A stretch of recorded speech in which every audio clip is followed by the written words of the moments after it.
रेवाड़ी से भाजपा विधायक लक्ष्मण यादव ने नगर परिषद सभागार में समाधान शिविर लगा शहर वासियों की समस्याएं सुनी।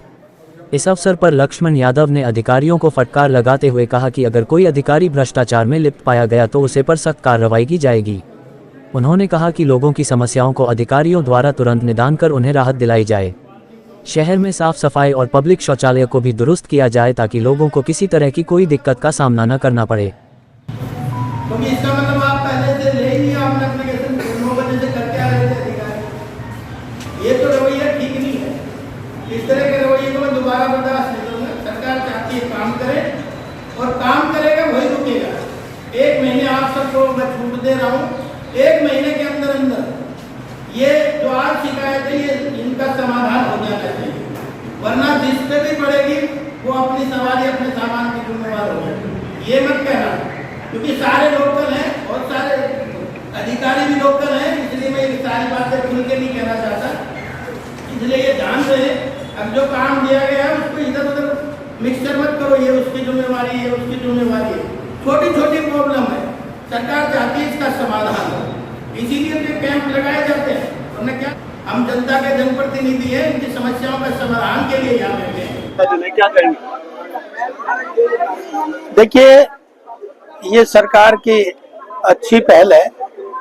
ये लगातार सुबह 9 बजे से और 11 बजे तक पब्लिक ग्रीवेंसेस सुनी जाएंगी और उनके समाधान मौके पर ही जो संभव हो सकेंगे उनको पूरा करने का काम करेंगे। तो मैं तो आदरणीय मुख्यमंत्री का धन्यवाद करता हूँ। इस तरह के उनके आइडियाज जो हैं आम पब्लिक के लिए फायदेमंद है। कितनी शिकायतें आज पहले दिन देखी गई?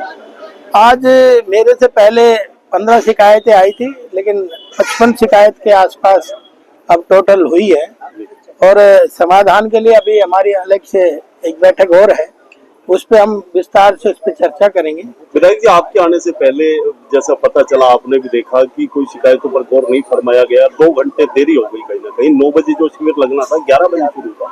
नहीं, मेरा तो काम इसमें केवल ये देखना था कि व्यवस्थाएं किस तरह की है, अधिकारी काम कर रहे हैं कि नहीं कर रहे हैं, क्योंकि ये सब अधिकारियों के काम है। सरकार ने इस व्यवस्था को अधिकारियों को जिम्मेवारी दी है ताकि वो ये जनता का किस तरह से समस्याएं उनका समाधान ढूंढ सके। समस्याएं आज भी, और मैं केवल यही आया हूँ कि आज कितनी समस्याएं आई और उस पे कितनियों पे समाधान हुए, कितने पेंडिंग है, तो वो निरंतर प्रक्रिया, सतत प्रक्रिया है, उस पे हम काम कर रहे हैं। दूसरा समाधान होता तो पिछले 10 साल से हो जाता। दूसरा, चुनाव के समय बहुत सारी चीजें मेरे सामने आई थी नगर परिषद को लेके, चाहे वो सफाई व्यवस्था थी, चाहे पानी व्यवस्था थी, चाहे सीवर व्यवस्था थी, चाहे वो ट्रैफिक लाइटें थी, चाहे स्ट्रीट लाइटें थी, चाहे वो गड्ढे थे, चाहे अतिक्रमण था, चाहे वो पशुओं का जो सड़कों पे डोलना था, रुकावट पैदा करना था।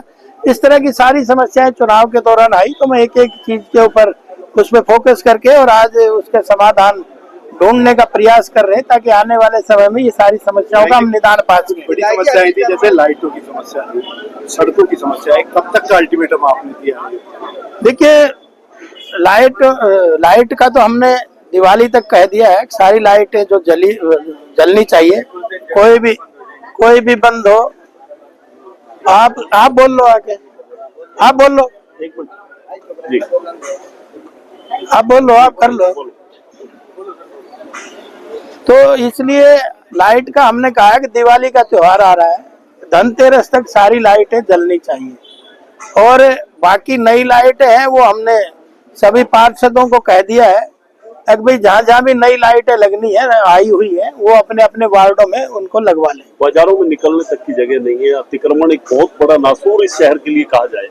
हमने कल सब ट्रेड यूनियंस को बुलाया है, सब व्यापारियों को, उसमें जो भी उनके अध्यक्ष हैं, जो भी उनके पदाधिकारी हैं, उनको कल 11 बजे यही मीटिंग बुलाएंगे। उनको कहेंगे भाई आप हमारा इस अतिक्रमण पे सहयोग करें ताकि बाजार का अतिक्रमण हटे, ताकि लोगों को सुविधाएं उसकी मिल सके। पहले हम उनके ऊपर जिम्मेवारी डालेंगे, फिर जो व्यवस्था बनेगी कानूनन टेक्निकल तरीके से उस पे काम करेंगे। विधायक जी, आप एक पार्क में गए, वहाँ की दुर्दशा देखी आपने, सामने कूड़े का अंबार लगा हुआ है, पूरा पार्क एक तरह से जंगल बना हुआ है। आखिर इस दुर्दशा के लिए जिम्मेवार कौन?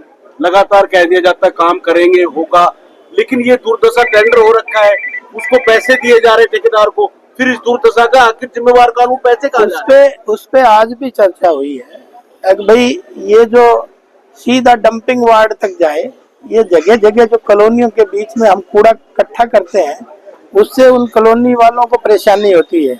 और ये ठीक बात है कि मैं कल पार्क में गया तो पार्क तो घूमने की जगह है, अगर वहां भी दुर्गंध है तो ये दुर्भाग्य है। और मैंने कल अधिकारियों को कहा कि यहाँ से इस डंपिंग को हटाया जाए, तो आज उन्होंने आश्वासन दिया कि इसको हम सबको हटाएंगे। और क्योंकि आप देखिए डोर टू डोर कलेक्शन है कूड़े की, तो दिक्कत कहाँ आ रही है, कहाँ स्टोरेज क्यों बना रहे हैं, तो शहर में कोई परेशानी इसकी ना हो, इसके लिए हम सीधा डंपिंग वार्ड में इसको ले जाएंगे। दिवाली तक के निर्देश भी दिए आपने अधिकारियों को, एक कड़े लहजे के अंदर कहा, लगता है कुछ सुधार होगा? मैंने कह दिया है कि अधिकारी अपनी जिम्मेवारियों को समझे, और महीने का अल्टीमेटम भी दिया है। अगर इसमें अगर प्रोग्रेस नहीं आई तो फिर सवारी अपने सामान की जिम्मेवार है। आपको लगता है सर कि अधिकारी ये जो पिछले 10 साल से हुए अधिकारी कुछ कर पाएंगे? नहीं कर पाएंगे तो कोई दूसरे आके करेंगे, इसीलिए तो कहा है कि जिम्मेवारी मैंने तय की है, कोई दूसरा आएगा, अगर आपकी निगाह में कोई अच्छा है तो वो बता दो, उसको लगा देंगे। ठीक है।